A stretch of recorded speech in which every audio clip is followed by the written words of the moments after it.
नमस्कार दोस्तों, UP ECCE educator भर्ती को लेकर प्रक्रिया शुरू है। आवेदन हेतु लगने वाले ज़रूरी डॉक्यूमेंट्स केवल महिलाओं के लिए क्या ये भर्ती है या फिर इसमें मेल फीमेल दोनों ही शामिल हो सकते हैं, इस विषय में भी बात करेंगे। क्वालिफ़िकेशन क्या मांगी गई है, नोटिफिकेशन के आधार पर आप सभी को बताया जाएगा, तो वीडियो में लास्ट तक बने रहें। एक छोटा सा निवेदन आप सभी से, जो भी इस भर्ती का वेट कर रहे हुए अभ्यर्थी हैं यूपी ईसीसी एजुकेटर का, वो चैनल को ज़रूर सब्सक्राइब कर लें। जो भी समय समय पर सूचनाएं होंगी भर्ती संबंधित, आप सभी को अपडेट दी जाएगी। तो जैसा कि ये संविदा के आधार पर आपकी जो भर्ती का विज्ञापन है वो जारी हुआ है, और संविदा यानी कि आउटसोर्सिंग के माध्यम से 10,000 प्लस जो है आपका मानदेय रहेगा, वो बिल्कुल कंफर्म है।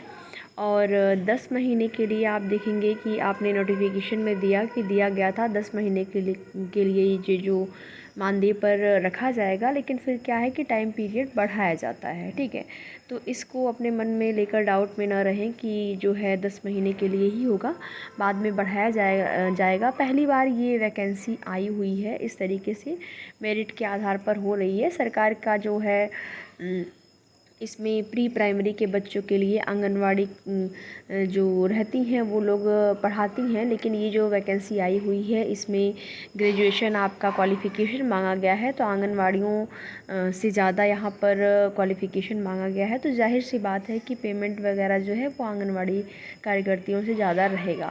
चूँकि आंगनवाड़ी कार्यकर्तियों के द्वारा इसका विरोध भी किया जा रहा है। उनका कहना है कि हमको जो है हमारा मानदेय बढ़ाया जाए और जो कार्य है वो हमसे ही ले लिए जाएँ।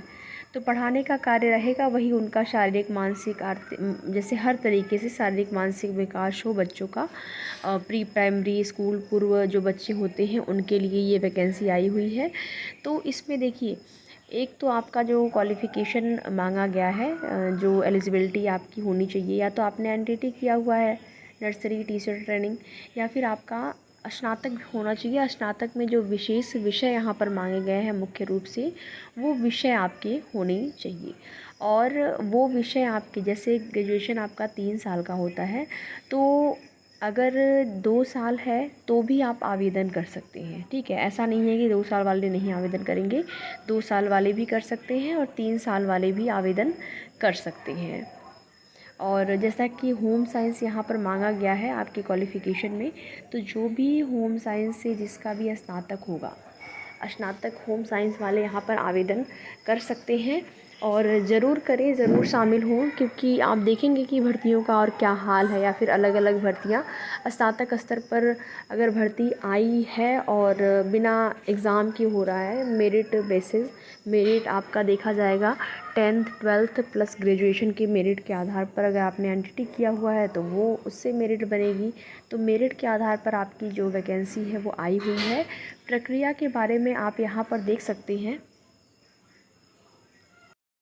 अलग अलग जो ज़िले हैं उनकी विज्ञप्ति इस तरीके से जारी हो रही है न्यूज़पेपर के माध्यम से। एक नोटिफिकेशन विस्तृत जारी हुआ था जिसमें कि total post, number of post वगैरह सारी चीज़ें और क्वालिफ़िकेशन दी गई थी। और ये जो विज्ञप्ति जारी हो रही है, कार्यालय जिला बेसिक शिक्षा अधिकारी सुल्तानपुर के लिए यहाँ पर देखेंगे, शासनादेश संख्या यहाँ पर दिया गया है बेसिक शिक्षा अनुभाग, और दिनांक 26 जुलाई 2024 एवं महानिदेशक स्कूल शिक्षा एवं राज्य परियोजना निदेशक उत्तर प्रदेश लखनऊ के कार्यालय पत्रांक दिया गया है। इसके लिए जेम बिड विज्ञप्ति ये है। और आगे देखेंगे, दिनांक 25 सितंबर 2024 द्वारा जनपद के परिषदीय विद्यालयों में के लिए यहाँ पर सेवा प्रदाता एजेंसी का चयन जेम पोर्टल के माध्यम से किए जाने हेतु जिलाधिकारी महोदया सुल्तानपुर के आदेश दिनांक 21 अक्टूबर 2024 के अनुक्रम में जेम पोर्टल पर बिड संख्या अपलोड कराते हुए निविदा आमंत्रित की गई है। तो जेम पोर्टल के माध्यम से सेवा प्रदाता एजेंसी का आप यहाँ पर देखेंगे, जिसका कि आदेश दिनांक 21 को हुआ था, और इसके अनुक्रम में जेम पोर्टल पर बिड संख्या जो है अपलोड की गई है और निविदा आमंत्रित की गई है। इच्छुक फर्मों के द्वारा बिड अपलोड करने की अंतिम तिथि जो है वो 4 तारीख और 12 बजे तक है। तो आप यहाँ पर देख पाएंगे। इसके बाद जो है बिड को समिति के समक्ष खोला जा सकेगा। बिडर्स को बिना कार्ड बताए बिड को निरस्त करने का अधिकार समिति को सुरक्षित होगा।